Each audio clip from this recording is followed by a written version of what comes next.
committed to stopping anti-Semitism, while at the same time the funding of certain agencies which have that responsibility is being cut dramatically. The Office of Civil Rights in the U.S. Department of Education is reportedly under the new administration no longer opening cases based on complaints from students like Ms. Solomon and families of anti-Semitism on campus.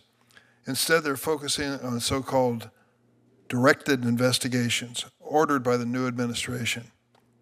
Employees have said that they've been told not to communicate with students, families, and schools involved in cases launched by the previous administration, with the exception of disability-related claims, and to cancel scheduled meetings and mediations.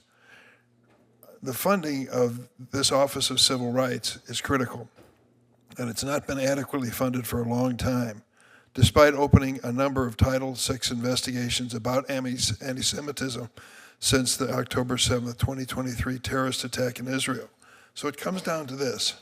If we're going to close down diversity, equity, and inclusion, which is not only proactive but also reactive to discrimination, if we are going to underfund the Office of Civil Rights, we can have these hearings every week. In fact, we can have them twice a week. And the obvious question is, who's going to litigate the claims that are made of anti-Semitism on campus or anywhere else? If you truly want to stop anti-Semitism, you at least have to leave open the possibility that there will be some way to litigate your case. Ms. Solomon, have you seen this experience? Yes, I have seen this experience across campus. The fear for Jewish students to now report and be able to access avenues of advocacy, to be able to advocate for themselves on college campuses, whether they face anti-Semitism on the right or the left, has been severely harmed by this current administration. Mr. Rockland?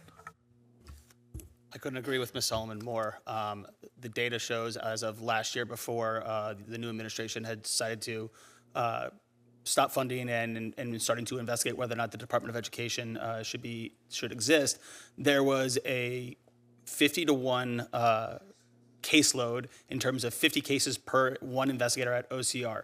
The office has consistently been underfunded and is consistently up for cuts by Congress.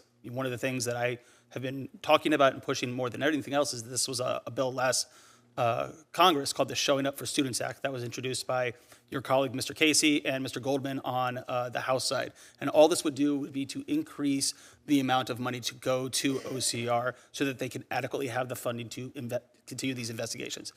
I think without OCR in this space, things get very dangerous. And while it's languishing in purgatory, more and more cases continue to build up. So the point of this inquiry is basic.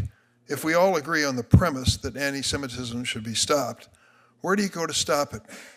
If the new administration believes it shouldn't be the Department of Education, even some have called for abolishing that department, and it shouldn't be the Office of Civil Rights, where do you turn?